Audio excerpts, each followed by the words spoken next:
everybody. This is my 511 literature review. These are my final findings on the topic of reading comprehension and student motivation. My name is Ashley Ornelas, and this is my presentation. So, the research question. Mine comprised of two research questions, the first being, what is the relationship between student motivation and engagement and reading comprehension? So for that first question, I put together student motivation and engagement as more or less in that same umbrella category. I later break them down a little bit in my findings, but I put them together for the sake and using one of the big five, reading comprehension. My second research question is, in what ways can teachers support the reading practices of secondary students who have historically struggled with reading comprehension? So diving a little bit more into that intervention field, focusing on secondary students, and this idea of historically struggling, which kind of looks at some of our marginalized communities as well. So moving through. So these were my four big findings when reviewing the literature, when going through the Pollack Library's databases, the Abescos, Google Scholar. This is what I was finding amongst the literature that was fairly common. So, number one, fostering reading comprehension, its definition. The very first thing I really set out to do was defining what is reading comprehension, what do we define it as, and how do we foster it? What are some of those patterns that are popping up when it comes to reading comprehension and bringing it up in the classroom? I wanted to see if motivation and engagement were already one of the topics being brought up. My second finding was student engagement and student motivation as a phenomenon, right? Now is when I'm starting to define, well, what is student engagement? What is motivation, right? What are they in their respective fields? How are they linked or defined together? What patterns do they share together? And then just overall what they are as a phenomenon within the classroom. My third finding was interventions or any lenses that are applied to reading comprehension and student engagement. So really focusing on that first key term, interventions. Now what do interventions look like when we put both together? Both have been defined. Now what are they? Lastly, my last finding, the population of students that are impacted by this study or phenomenon, right? Which students have this historic disadvantage? So getting a little bit into that just, inclusive, equitable education. Who is being impacted? Who qualifies for intervention, right? And just looking at it from an approach of what students have historically struggled and what are some of the intervention strategies that have been applied to these groups of students. So let's get into each one. Number one, fostering reading comprehension and its definition. So reading comprehension is directly tied to teaching practices and assessment-based data. The concept of implementation in the classroom via intervention strategies is present as a way of assisting historically disadvantaged students or struggling readers or ELLs. So reading comprehension is already kind of seen as an intervention strategy. It's already being used primarily for these groups. When I was looking through just what is reading comprehension, I just found it one among the big five, or an intervention strategy to make sure we're scaffolding for readers, to make sure readers are understanding. So that's already inexplicably tied. It's already linked together. So when I was going through my findings, I found that. Number two is student engagement and student motivation as a phenomenon, right? So this category in that area of research, it looks at and defines student engagement and motivation as separate sections. Student engagement is more closely tied to what educators can increase in order to achieve a goal.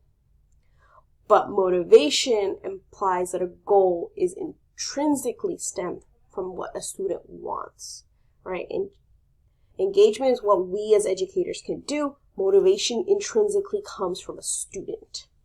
Some articles also place an emphasis on the potential of engagement past the student utilizing family or communal support. So making that student engagement a little bit intrinsic. So there is that kind of link, right? It's not just an external factor to engage you, but bringing in motivation can create engagement, right? Linking it to something that the student has internally applied for themselves.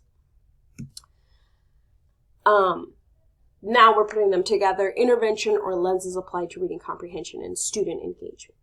So an overwhelming number of all the sources put together across the databases touched on the fact that these two categories, reading comprehension and student engagement, are used as interventions. They say that reading comprehension takes on a role, strategy, position, or even source of growth. Among these literatures, it would be fit to include those in Category 1, as reading comprehension research has a clear goal for struggling readers, right?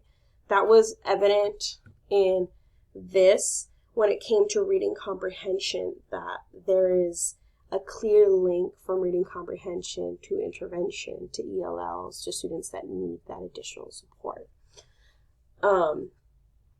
So when it comes to using student engagement, they see student engagement as helping this source of growth, that it almost becomes a goal for these students, that it has to be applied to what they intrinsically, what we developed here, it has to be intrinsic to themselves. While the educator can help them achieve that goal, which is the goal of intervention, especially when it comes to reading comprehension, it also has to stem intrinsically from the student. So this area of the literature really applies them together. It takes all of those kind of three areas of findings, and brings them together. Which leads us to the population of students that are impacted or affected by this study or phenomenon. Part of the research question that I wrote seeks to find a population that is immediately impacted by a lack of reading comprehension skills and motivation when it comes to reading-based practices. As such, the literature seeks to define struggling readers and other historically disadvantaged populations. Most of these groups or research are then directly tied to some form of intervention strategy as the connections are made within the literature.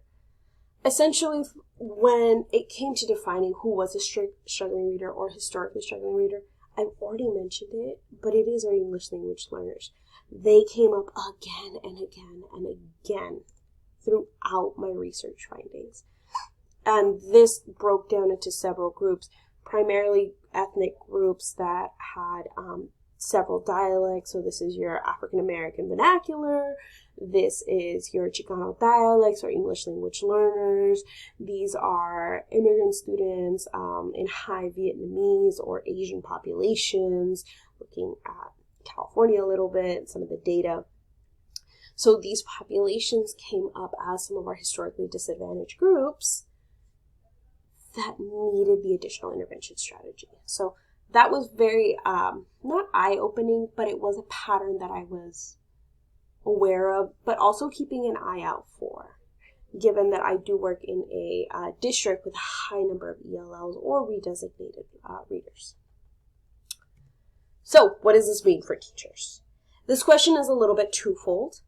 I kind of boiled down my top 3 findings, really. 1, student engagement and motivation exists as a phenomenon. It's important to know the distinction and that they matter in the classroom. 2, they're often linked through interventions. So student engagement motivation is linked to any form of real intervention. Specifically when it comes to reading comprehension, they are linked. To have growth or a goal, it is necessary to have one. And my last finding was that these studies are often linked to historically disadvantaged populations, groups that, again, do not have English as a first language, often find themselves having to need these interventions, having to need this extra motivation or engagement in order to create that form of growth by educators. So what's the implication? Again, as I cited, student motivation and engagement are inextricably linked to reading comprehension. It's necessary. having student motivation and engagement is critical for any form of reading comprehension intervention. Essentially, buy-in is always important from our students. That is the end of my presentation. Thank you so much for your time. If you have any questions, please feel free to let me know. But thank you.